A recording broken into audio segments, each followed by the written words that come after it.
नमस्कार दोस्तों, film fathom में आपका स्वागत है।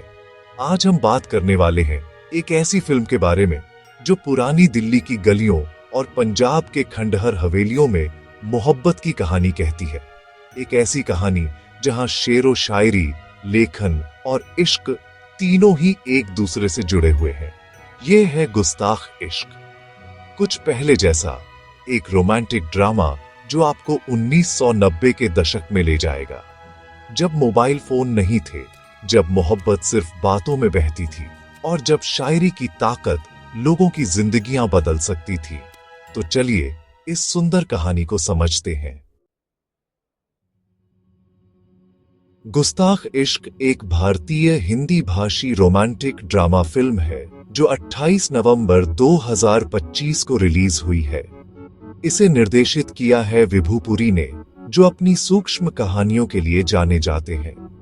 इस फिल्म में मुख्य भूमिकाएं हैं विजय वर्मा, जो नवाबुद्दीन सैफुद्दीन रहमान का किरदार निभाते हैं, फातिमा सना शेख, जो मिन्नी के रूप में दिखती है, नसीरुद्दीन शाह, जो अजीज एक सेवानिवृत्त शायर की भूमिका निभाते हैं, और शरीफ हाशमी, जो अत्ताची के किरदार में है। वैसे ये फिल्म के निर्माण में फैशन डिजाइनर मनीष मल्होत्रा ने पहली बार एक फिल्म प्रोड्यूसर के रूप में काम किया है। संगीत विशाल भारद्वाज ने दिया है और शब्द हैं मशहूर शायर गुलजार के। फिल्म का सेटिंग है 1990 का दशक, जब दिल्ली अभी भी अपनी पुरानी सजा में थी, जब शहर अभी तकनीक से दूर था। अब आते हैं फिल्म की कहानी पर। नवाबुद्दीन सैफुद्दीन रहमान, जिसे प्यार से पप्पन भी कहा जाता है, एक युवा आदमी है जो पुरानी दिल्ली में रहता है। उसके पास है अपने पिता की एक छपाई प्रेस, मुस्तकबिल प्रेस, लेकिन समय बहुत बुरा है उसके लिए। बिक्री गिर रही है, कर्ज बढ़ रहा है और नवाबुद्दीन धीरे धीरे घबराया जा रहा है। पर तभी उसे एक उम्मीद दिखाई देती है, एक भूली हुई शायर का नाम अजीज।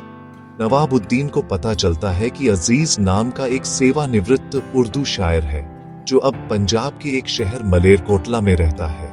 वह एक महान शायर रह चुका है, पर अब वह अपनी शायरी को प्रकाशित नहीं करना चाहता। वह अपने काम को छिपा कर रखता है। नवाबुद्दीन के दिमाग में एक योजना आती है, अगर मैं अजीज की कविताओं को प्रकाशित कर सकूं, तो ये किताब बेस्ट सेलर हो सकती है और मेरी प्रेस बच सकती है। इसलिए नवाबुद्दीन मलेरकोटला जाता है, लेकिन अजीज के पास सीधे जाकर आपकी किताब प्रकाशित करने दीजिए नहीं कहता।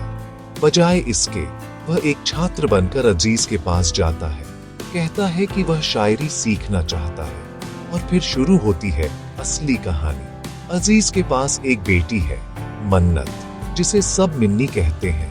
मिन्नी एक शिक्षिका है, एक समझदारी वाली महिला है जो अपने पिता की देखभाल करती है। वह हाल ही में एक कड़वे तलाक से गुजरी है और अब वह अपना जीवन फिर से शुरू करने की कोशिश कर रही है। जब नवाबुद्दीन अजीज के घर आता है तो कुछ अलग होता है।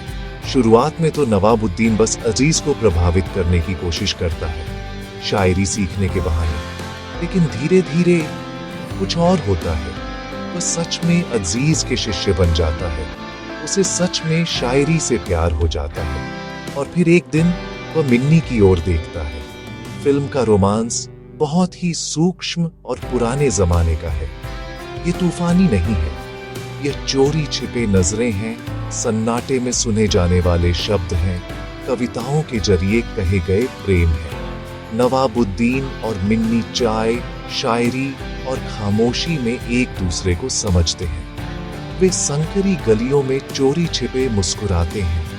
कभी कभी फूलों का आदान प्रदान होता है, कभी कविताएं एक दूसरे को दी जाती हैं। लेकिन एक समस्या है, नवाबुद्दीन अजीज का छात्र है, वह अजीज का शिष्य है और अजीज उसका सम्मान करते हैं। फिर नवाबुद्दीन अजीज की बेटी से प्यार नहीं कर सकता और फिर एक दिन नवाबुद्दीन को दिल्ली जाना पड़ता है। उसका भाई, जो इस पूरे समय दिल्ली में बैठा है, वह प्रेस को बेचने की बात करने लगता है। यह गंभीर समस्या है।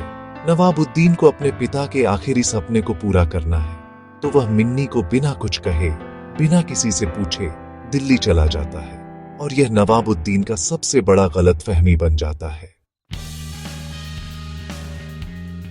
अब बात करते हैं इस फिल्म की असली ताकत के बारे में। गुस्ताख इश्क सिर्फ एक प्रेम कहानी नहीं है, ये शायरी की ताकत के बारे में है, यह पुरानी चीजों की कीमत के बारे में है, यह कला और व्यावसायिकता के बीच संघर्ष के बारे में है। नवाबुद्दीन के सामने एक नैतिक दुविधा है। क्या वह अपनी प्रेस बचाने के लिए अजीज की कविताओं को चोरी करे? क्या वह व्यावसायिकता के लिए कला को बेचे? क्या वह अपने गुरु के विश्वास का उल्लंघन करे? फिल्म में एक शायरी है जो बहुत महत्वपूर्ण है। निकल लाया हूं पिंजरे से परिंदा, अब परिंदे के दिल से पिंजरा निकालना बाकी है। इसका मतलब है आजादी पाना आसान है, लेकिन आजादी के साथ जीना मुश्किल है। और फिर अजीज कहता है, ज़मीर कांपता जरूर है, कभी गुनाह से पहले, कभी गुनाह के बाद। यह फिल्म पश्चाताप और सच्चाई के बारे में भी है। फिल्म का संगीत भी बहुत महत्वपूर्ण है। विशाल भारद्वाज और गुलजार ने कुछ बेहतरीन गाने दिए हैं। आप इस धूप में, ये गाना नवाबुद्दीन और मिन्नी के प्रेम को दर्शाता है। धूप में चलना, धूप में बैठना, यह प्रेम का रूपक है। उल जलूल इश्क, यह गाना बेपरवाह प्रेम के बारे में है। न कोई कायदा है, न कोई उसूल है। ये गाने सिर्फ संगीत नहीं है, ये कहानी का हिस्सा है। अब बात करते हैं अभिनय के बारे में। विजय वर्मा ने नवाबुद्दीन के रूप में एक नरम किरदार निभाया है। पिछले 5 सालों में यह उनकी पहली बड़ी फिल्म है। वह एक युवा आदमी का संघर्ष दिखाते हैं, जो अपने पिता की विरासत को बचाना चाहता है, पर प्रेम भी चाहता है। फातिमा सन्ना शेख ने मिन्नी को जीवंत किया है। वह एक तलाकशुदा महिला है, जो फिर से जीवन शुरू करना चाहती है। उसकी भूमिका में गरिमा और संवेदनशीलता है। लेकिन जो असली सितारा इस फिल्म में है, वह है नसीरुद्दीन शाह। नसीरुद्दीन शाह ने अजीज के रूप में अपना सर्वश्रेष्ठ अभिनय दिया है। वह एक बुजुर्ग, सेवानिवृत्त शायर हैं, जो धीरे धीरे अंधे हो रहे हैं, लेकिन उनकी आंखें खोलने की क्षमता रखती हैं। नसीरुद्दीन शाह शायरी को जीते हैं। जब वे शायरी सुनाते हैं तो आप उन्हें महसूस कर सकते हैं, सिर्फ सुन नहीं सकते। शरीफ हाशमी ने अत्ताची के रूप में एक खूबसूरत सहायक भूमिका निभाई है। अत्ताची अजीज के घर का सेवक है, लेकिन उसके लिए वह परिवार का सदस्य है। तकनीकी पहलू से यह फिल्म बहुत सुंदर है। छायाकार मनुष्य नंदन ने हर फ्रेम को एक पेंटिंग की तरह दिखाया है। पुरानी दिल्ली की गलियां, पंजाब की खंडहर हवेलियां, सब कुछ गर्म सुनहरे रंगों में दिखता है। रंगों का चयन बहुत सोचा समझा है। गुलाबी रंग प्रेम के लिए, पीले रंग सूर्यास्त के लिए, भूरे रंग दुहक के लिए।